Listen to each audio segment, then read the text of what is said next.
이 새해에 하나님께서 주시는 놀라운 축복 많이 받으시기 바랍니다.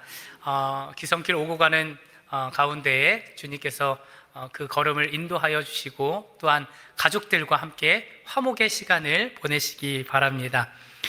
오늘은요, 기억이 비전을 만듭니다 라는 제목으로 여호수아 네 번째 뉴 비전 시리즈로 함께 하나님의 말씀 나누도록 하겠습니다. 이런 말이 있죠. 은혜는 물에 새기고 원수는 돌에 새긴다라는 말이 있습니다. 무슨 뜻입니까?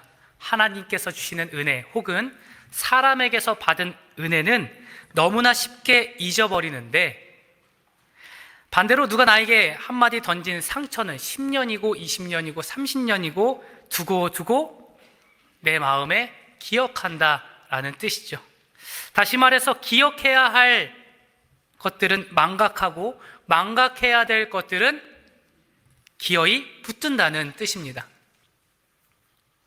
오늘 본문 말씀 5절을 보면 하나님께서 이스라엘 백성들에게 요단강에서 돌을 가져오라 라고 말씀하시고 그것을 기념비로 삼으라 라고 주님께서 말씀하셨습니다.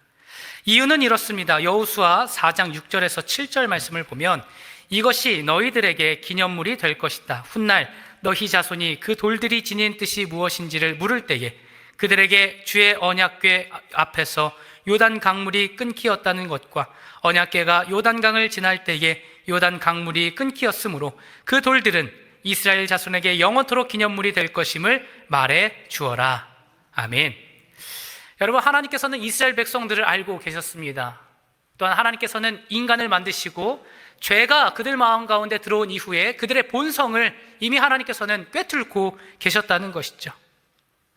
그래서 지금은 이 이스라엘 백성들이 요단강을 건넌 직후이기 때문에, 그 기적을 경험한 직후이기 때문에 하나님께 감사하며 울며 불며 하나님을 높여 드리지만, 분명히 시간이 지나고 나면 마치 이 기적과 은혜를 물에 새기듯이 그들이 잊어버리고 까먹게 될 것을 하나님께서는 이미 알고 계셨다는 것입니다. 그리고 시간이 지나고 나면 여전히 불평하고 여전히 불만을 갖고 원망하는 그 이스라엘 백성들의 습성을 아시고 주님께서는 요단강 한가운데 있는 돌들을 취합해서 길갈의 땅에 세우고 그것을 볼 때마다 하나님의 은혜, 하나님의 기적을 반드시 기억하여라 라고 주님께서 명하신 것입니다. 사랑하는 성도 여러분, 여러분은 어떠십니까? 혹시 잊어야 하고 흘려보내야 할 것은 마음에 새기고 있지는 않습니까?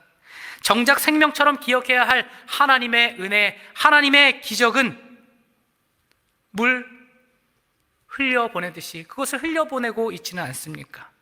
여러분, 올바른 기억이 바로 서야 하나님이 주시는 새로운 미래가 비로소 열리게 됩니다. 자, 그렇다면 우리가 살아가며 무엇을 기억하며 살아가야 하는지, 또 우리가 무엇을 기억했을 때에 우리의 삶의 뉴 비전, 새로운 비전이 열릴 수 있는지 오늘 말씀을 통하여서 세 가지의 은혜를 함께 나누고자 합니다. 첫 번째는요, 불가능을 가능케 하신 하나님을 기억해야 합니다. 불가능을 가능케 하신 하나님을 기억해야 합니다. 여호수아는 각 지파별로 12명을 뽑고 다시 요단강 한가운데로 들어가서 그 안에 있는 돌들을 어깨에 메고 나오라고 했습니다. 그것을 하나님께서 명령하신 거예요. 여러분, 돌을 어깨에 맬 정도라면 이 돌의 크기가 얼마만했겠습니까? 한 손으로 쥐을 수 있을 만한 크기가 아닙니다. 어깨에 맨다는 것은 이 돌이 마치 바위처럼 큰 돌을 어깨에 성인 남성이 끙끙대며 이것을 어깨에 올려야지만이 그것을 가져올 수 있는 크기인 것이죠. 그러니까 지금 이 이스라엘 백성들 12명의 사람들이 돌을 메웠다는 것은 굉장히 크고 무거운, 옮기기 어려운 큰 바위, 돌이었습니다. 자, 그렇다면 하나님께서는 왜 굳이 이렇게 무거운 돌들을 옮기라고 명하셨을까요? 단순히 요단강 가운데 있는 그 돌들을 취해서 기념품을 만들라는 것이 아닙니다. 하나님께서 그렇게 명하신 이유는요, 은혜의 무게를 느끼라는 거예요. 큰 돌을 메고 나오게 한 것은 그 돌의 무게처럼 이 은혜가 얼마나 크고 위대한지, 얼마나 무거운지 그것을 너희들이 느끼라는 거예요. 하나님이 주신 은혜는, 지금 너희가 받은 이 은혜는, 너희가 얻은 그 생명은 결코 가벼운 것이 아님을 하나님께서 알려주기 위함이었습니다. 여러분, 그런데 돌을 옮겼던 그 모습과 행위보다 더 중요한 사실이 있습니다. 여호수아 4장 8절 말씀, 이스라엘 자손들이 여호수아가 명령한 대로 행하되 여호와께서 여호수아에게 이르신 대로 이스라엘 자손들의 지파의 수를 따라 요단 가운데서 돌 12를 택하여 자기들이 유숙할 곳으로 가져다가 거기에 두었더라. 여러분, 더 중요한 것은 이 돌을 옮기는 것이 아니라 이 돌들이 지금 어디에 있었냐라는 거예요. 여러분, 이들이 옮긴 돌이 어디에 있었습니까? 지금 이 돌을 어디서 옮겼습니까? 요단강 한가운데에서 옮긴 거예요. 강 끝에서 옮긴 게 아니라 요단강 한가운데에서 그 돌들을 옮겼다라는 것이죠. 여러분, 이 요단강은요, 불과 몇 시간 전까지만 해도요, 죽음의 강이었습니다.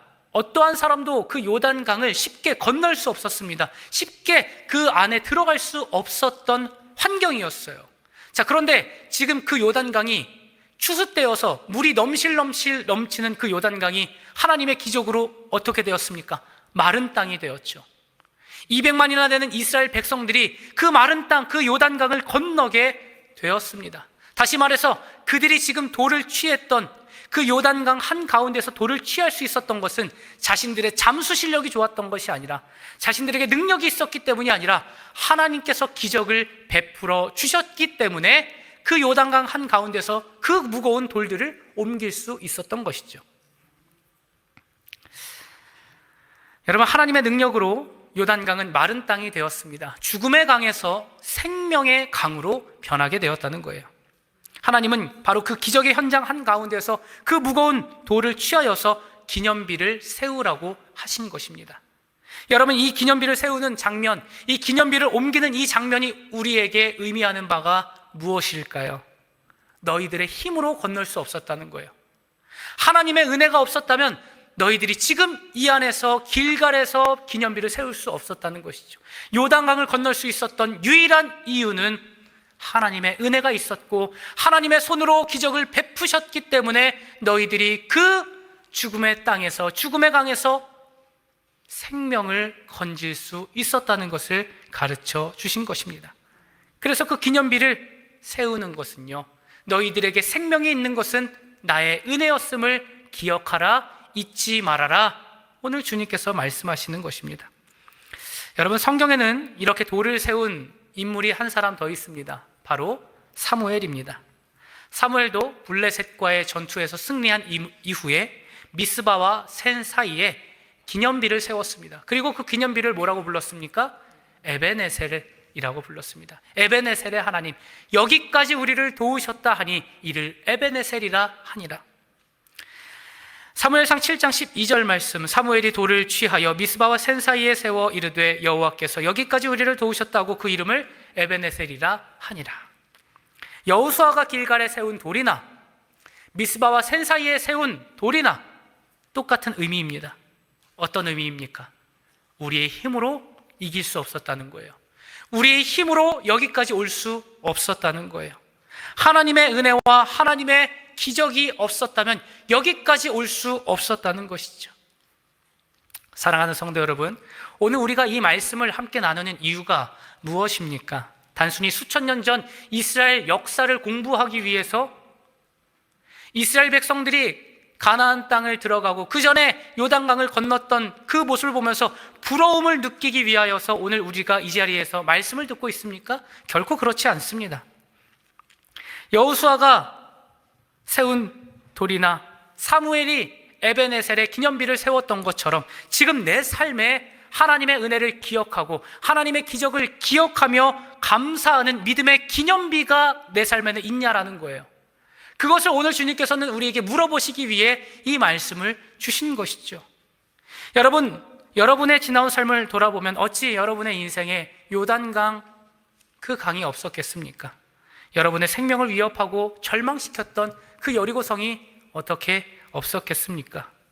재정의 위기로 숨이 턱턱 막히는 순간들도 분명히 있었을 것이고, 건강의 문제로 사형 선고를 받았던 절망의 시간도 분명히 있었을 것입니다. 사랑하는 사람과의 관계가 틀어져서 그 관계의 어려움을 느끼며 또한 생각지도 못했던 인생의 고비들이 찾아와서 남모르게 훔쳤던 눈물이 여러분의 인생에 어찌 없었겠습니까? 그러나 사랑하는 성도 여러분, 우리의 인생의 굴곡과 때로는 요단강 앞에 서 있는 절망감이 있었을지라도, 그러나 지금 우리가 어디에 서 있습니까? 지금 우리가 있는 곳이 어디입니까? 지금 주님 앞에 예배드리고 있잖아요. 하나님의 전적인 은혜로 그 죽음의 강을 건너서 지금 이 자리에 저와 여러분이 서 있는 것이죠. 죽음의 강을 건너서 생명의 땅에서 지금 하나님을 예배하고 있는 현재 우리의 삶이 하나님의 기적의 증거인 것이죠. 여러분, 우리가 지금까지 여기까지 어떻게 올 수 있었습니까? 우리도 이스라엘 백성들과 마찬가지 아닐까요? 다 끝난 것 같았던 생명, 요단강에 수장될 수밖에 없었던 인생들이지만, 내 힘으로 내 능력으로 그 요단강을 건널 수 없었지만, 그러나 그 요단강을 건너게 하셨던, 그 강둑에서부터 물을 막으시고, 그리고 그 물이 온전히 마르게 하여서 그 많은 땅을 건너게 하셔서 생명을 건지게 하셨던 그 하나님의 은혜의 손길이 있었기 때문에 오늘 우리가 이 자리에서 주님을 예배하고 있는 줄 믿습니다. 이스라엘 백성들을 먹이시고 입히시고 또 건지셔서 하나님의 자녀로 삼아주시고, 때때마다 이른 비와 늦은 비를 내려주시고, 반석에서 물을 터져 나오게 하시고, 또한 광야를 걷게 하시지만 구름 기둥과 불 기둥으로 지켜주셨기 때문에 오늘 우리도 요단강을 건너 이 축복의 땅에서 하나님을 예배하고 있는 것 아니겠습니까? 여러분, 우리 교회도 마찬가지예요. 우리 교회는요, 지금 118년의 역사를 맞이했습니다. 118주년을 맞이했죠. 지난 118년의 이 장구한 세월 가운데에 우리 교회 안에도 우리 교회를 막는 그 요단강이 얼마나 많이 있었겠습니까? 일제강점기의 모진 핍박 속에서도, 6.25 전쟁의 포화 속에서도, 가난과 시련의 어려움 가운데서도 하나님께서는 신실하게 우리를 지켜주셨죠. 이 118년의 역사 가운데에 교회의 문을 닫을 뻔한 위기도 분명히 있었을 것이고, 성도들의 눈물이 강물처럼 흐르던 시절도 분명히 있었을 것입니다. 그러나 하나님은요, 그 인생의 고비마다, 교회의 고비마다 하나님께서 개입하셔서 요단강을 마르게 하시고 그 길을 그때그때마다 건너게 하셨습니다. 세상의 그 어떤 풍파도 주님의 교회를 무너뜨릴 수 없기 때문에 하나님은 우리 교회를 신실하게 주님의 눈동자로 우리를 지켜주셨다는 거예요. 그러니까 우리 교회가 지금 여기에 서 있을 수 있는 것이죠. 하나님의 은혜가 없다면, 하나님의 기적이 없다면 어찌 우리가 여기까지 올 수 있었겠습니까? 세상에 수많은 교회들이 있죠. 생겼다가 없어지는 교회도 참 많이 있습니다. 그런데 118년이라는 이 역사를 쓸 정도의 우리 교회는 어떻게 우리가 여기까지 올 수 있었냐라는 거예요. 하나님의 전적인 은혜였다는 것이죠. 하나님의 축복의 손길이 우리 한 사람 한 사람, 우리 가정과 우리 교회를 붙드셨기 때문에 우리가 지금 여기에 서 있는 줄 믿습니다. 그래서 시편 기자는요, 시편 105편 5절에 이렇게 믿음으로 고백합니다. 우리 함께 읽겠습니다. 시작. 그의 기이한 일을, 아멘. 이 돌들을 보라, 이 기념비를 보라, 이 길갈에 세워진 기념비를 보라. 그것을 보면서 너희들의 인생이 어떻게 여기까지 왔는지, 하나님께서 너희를 어떻게 이끌어 주셨는지, 너의 가정과 너의 삶과 너희의 교회를 어떻게 인도해 주셨는지 똑똑히 기억하라, 잊지 마라. 오늘 주님께서 말씀하고 계신 것이죠. 사랑하는 성도 여러분, 우리 스스로를 돌아봅시다. 우리가 어떻게 여기까지 올 수 있었겠습니까? 우리 인생의 구비구비마다, 그 굴곡마다 내 힘으로 그것을 이길 수 있는 능력 없었을 거예요. 그러나 하나님께서 그때마다 우리를 도움의 손길로 인도하여 주시고, 신실하게 함께하여 주시고, 우리에게 갈 길을 비춰주시고, 때로는 요단강을 건너게 하시고 여리고성을 무너뜨리게 하셔서 오늘 여기까지 우리를 인도하신 줄 믿습니다. 여러분, 그러므로 오늘 그리고 이번 한 주간 또 앞으로 여러분의 신앙생활 가운데 이 믿음의 기념비를 깨끗이 닦아서 그것을 매일매일 보는 것입니다. 하나님께서 여러분의 인생 가운데에 그 믿음의 기념비를 곳곳에 세워주셨을 거예요. 여러분 스스로가 아실 거예요. 내 힘으로 이것은 한 것이 아닌데, 내 힘으로 여기까지 올 수 있었던 것이 아닌데, 내 능력으로 이 문제를 해결할 수 없었는데, 그러나 그 가운데 하나님이 개입하셔서 승리하게 하시고 요단강을 건너게 하셔서 기념비를 세운 여러분의 인생에 믿음의 감사의 기념비가 분명히 있을 것입니다. 오늘 집에 돌아가셔서 이번 한 주간 보내시면서 그 기념비를, 먼지에 쌓인 기념비를 깨끗이 닦으십시오. 그리고 그 기념비를 보십시오. 그 기념비를 볼 때마다 우리가 고백하는 거예요. 하나님, 나의 나 된 것은 오직 하나님의 은혜입니다. 내가 여기까지 온 것은 나의 능과 나의 힘과 나의 잘남이 아니라 하나님의 은혜였음을 고백합니다. 불가능을 가능케 하셔서 여기까지 인도하신 하나님, 앞으로도 나의 삶을, 우리 가정을, 우리 교회를 이끄실 하나님을 찬양합니다. 그것을 믿음으로 고백하는 저와 여러분 되시길 주님의 이름으로 간절히 축복합니다.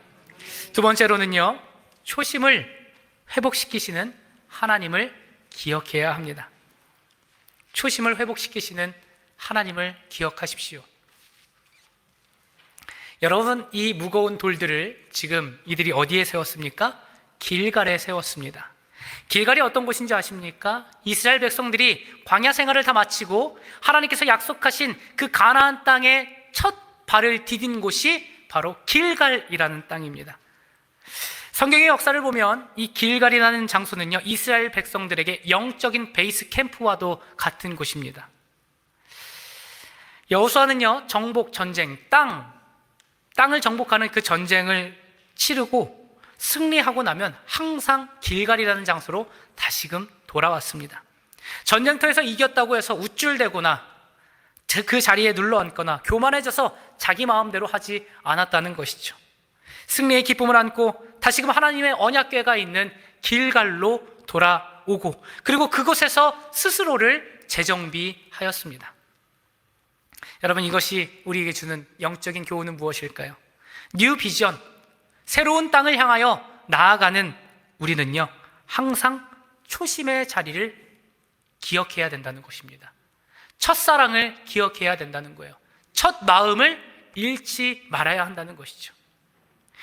열왕기하 말씀을 보면 엘리야가 하늘로 승천하기 이전에 그의 후계자였던 엘리사를 데리고 여러 장소를 돌아다니는데 그 중에 하나가 바로 길갈이었어요.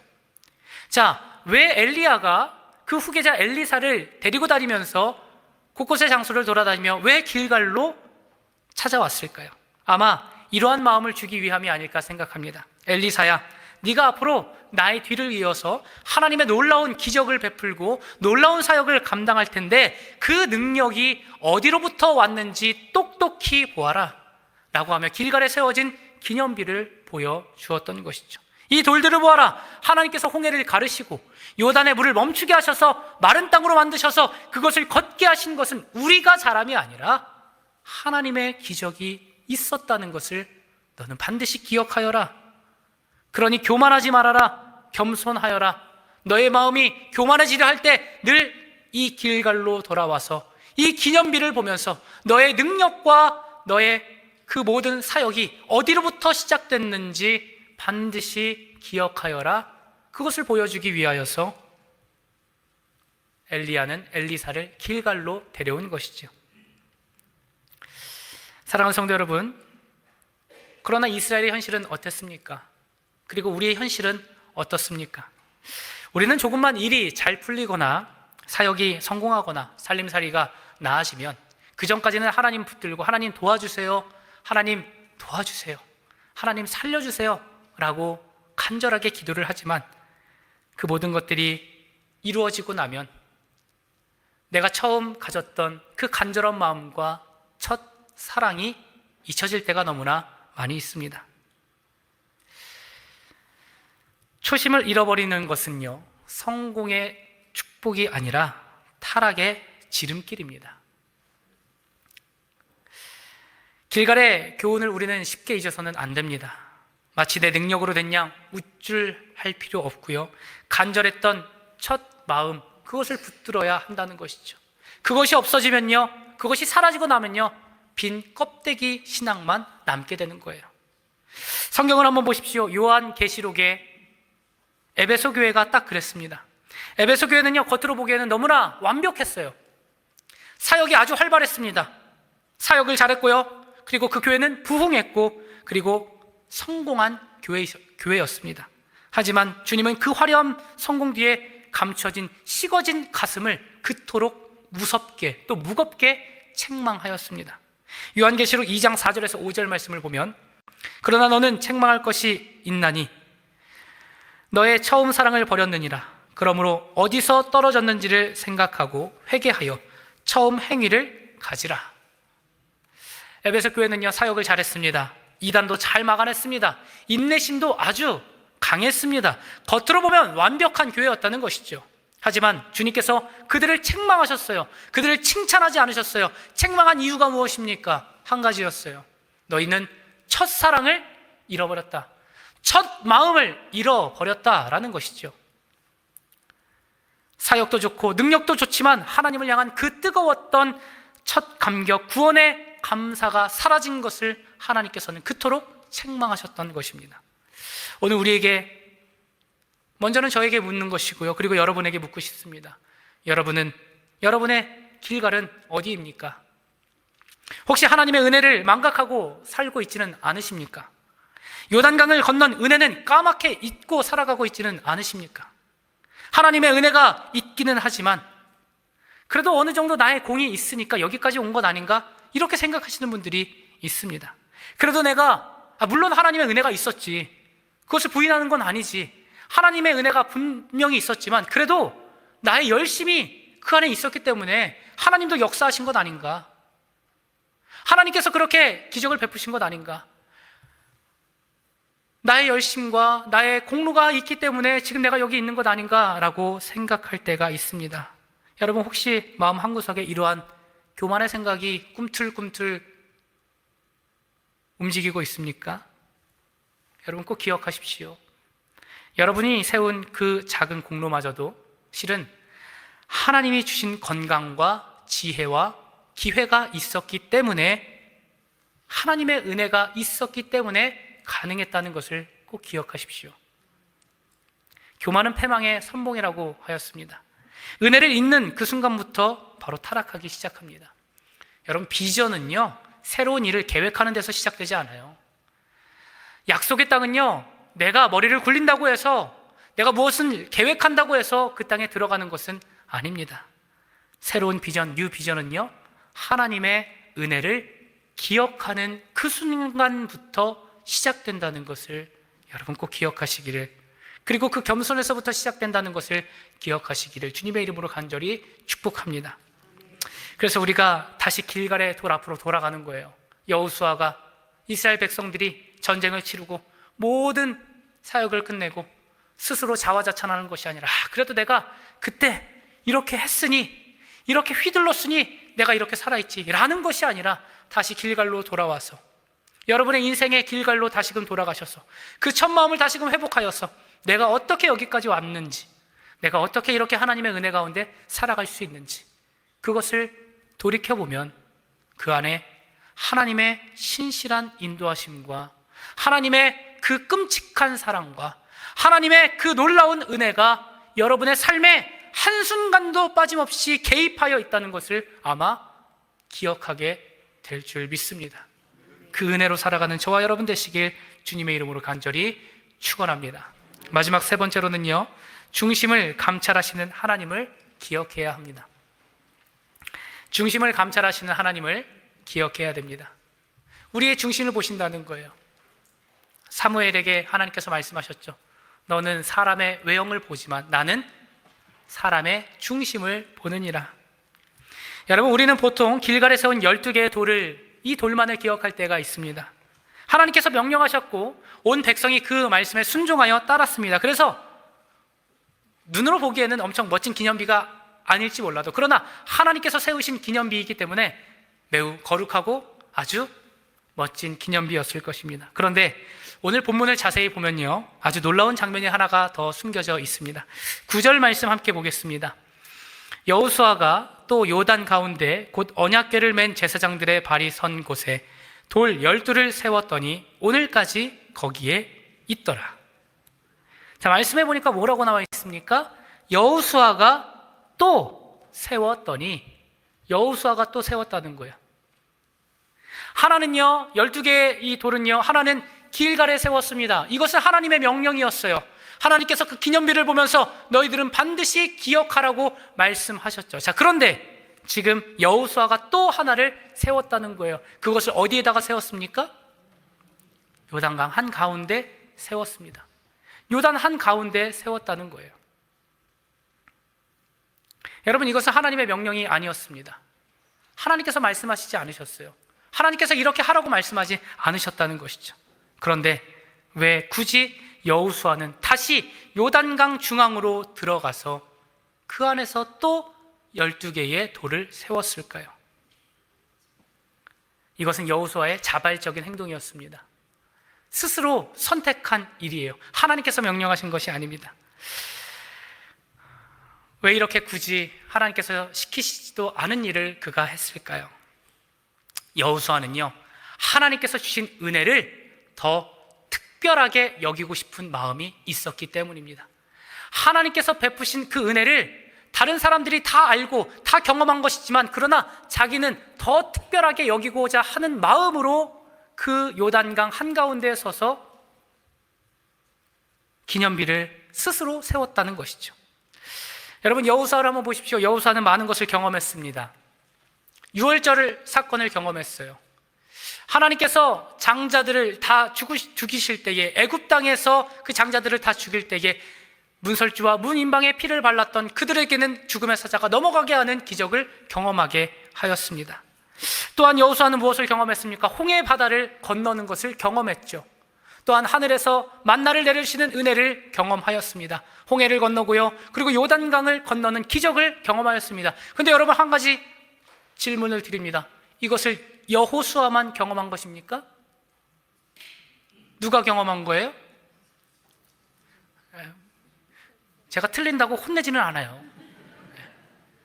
여러분, 지금 이 기적들을 여호수아만 경험했습니까? 아니면 200만이나 되는 모든 사람들이 다 경험했습니까? 모든 사람들이 다 경험한 거예요. 모든 사람들이 다 똑같이 경험한 거예요.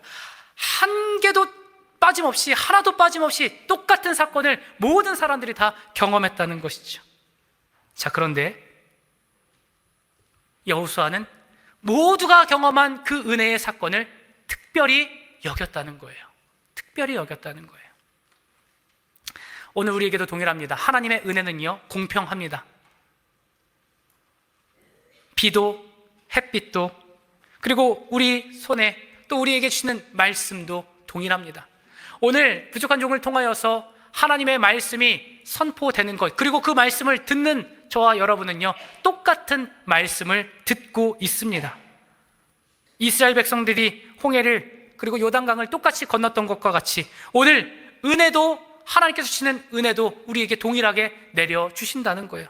자, 그런데 은혜는 똑같아도 그 은혜에 반응하는 중심의 깊이는 각각 다를 것입니다. 똑같은 말씀을 듣고 똑같은 상황을 경험하고 똑같은 사건을 경험하고 기적을 체험했을지라도 그것을 받아들이는 믿음의 깊이와 그 중심의 깊이는 각자 다르다는 것이죠. 대부분의 사람들은 하나님께서 하라고 하셨으니까 하며 의무를 다한 것에 만족합니다. 여러분, 이것도 굉장히 귀한 믿음입니다. 제가 이것을 나무라는 것이 아닙니다. 하지만 여호수아는 달랐다는 거예요. 똑같은 것을 경험하였지만 여호수아는요, 거기서 한 걸음 더 나아갔다는 거예요. 그 걸음이 어떤 걸음입니까? 하나님의 은혜를 더 특별하게 여기는 거예요. 나에게 베풀어주신 은혜를 더 깊이 간직하는 거예요. 흘려보내는 게 아닙니다. 은혜를 물에 써서 흘려보내는 것처럼 흘려보내는 게 아니에요. 그 말씀과 그 은혜와 그 기적을 더 깊이 담아두기를 원했던 것이죠. 그 사실이 뼈에 사무치도록 감사해서, 하나님께서 나에게 베풀어주신 그 은혜가 너무나 감사해서 시킨 것 외에 내가 무엇인가 하나님을 위하여 더 하고자 하는 그 강렬한 마음이 여호수아에게 있었다는 것이죠. 여러분, 참 멋지지 않습니까? 똑같은 것이지만 그것을 특별하게 여기는 거예요. 여러분은 어떠십니까? 오늘 하나님의 말씀이 우리에게 동일하게 선포되고 하나님의 은혜가 우리 모두에게 공평하게 이루어지고 있고 우리에게 내려주시는데 이 은혜를 어떻게 내가 간직하고 있습니까? 하나님께서 시키신 것만 수동적으로 나의 신앙을 이끌어가고 있습니까? 아니면 하나님께서 때로는 침묵하시더라도, 하나님께서 나에게 특별한 것을 말씀하지 않으시더라도 오늘 하루를 살아가는 것이, 오늘 하루에 나에게 주신 은혜가 너무나 크기에 오늘도 여호수아와 같이 내 마음의 중심에 그 은혜의 기념비를 세우고 있습니까? 여러분, 우리가 여호수아와 같이 살아가기를 소망합니다. 모든 사람이 보는 앞에서 그 기념비를 세우는 것도 중요하지만 하나님과 나만 알 수 있는, 하나님과 나만 알 수 있는 그 믿음의 기념비를 여러분의 삶에 세우는 거예요. 사랑하는 성도 여러분, 하나님께서는 오늘도 여호수아와 같이 이 믿음의 중심에 기념비를 세우는 자를 찾고 계십니다. 남들이 보는 곳에서만 섬기는 것이 아니라 아무도 보지 않는 요단강 한복판, 그러나 나 알고 하나님 아는 그 믿음의 기념비를 우리가 세우는 것이죠. 말씀을 보니까요, 여호수아 4장 9절 말씀을 보니까 여호수아가 또 요단 가운데 곧 언약궤를 맨 제사장들의 발이 선 곳에 돌 12를 세웠더니 오늘까지 거기에 있더라. 오늘까지 거기에 있더라. 여러분, 요단강 가셔서 잠수하셔서 이 돌이 어디 있는지 위치 알려주시면 제가 공항에 마중 나가도록 하겠습니다.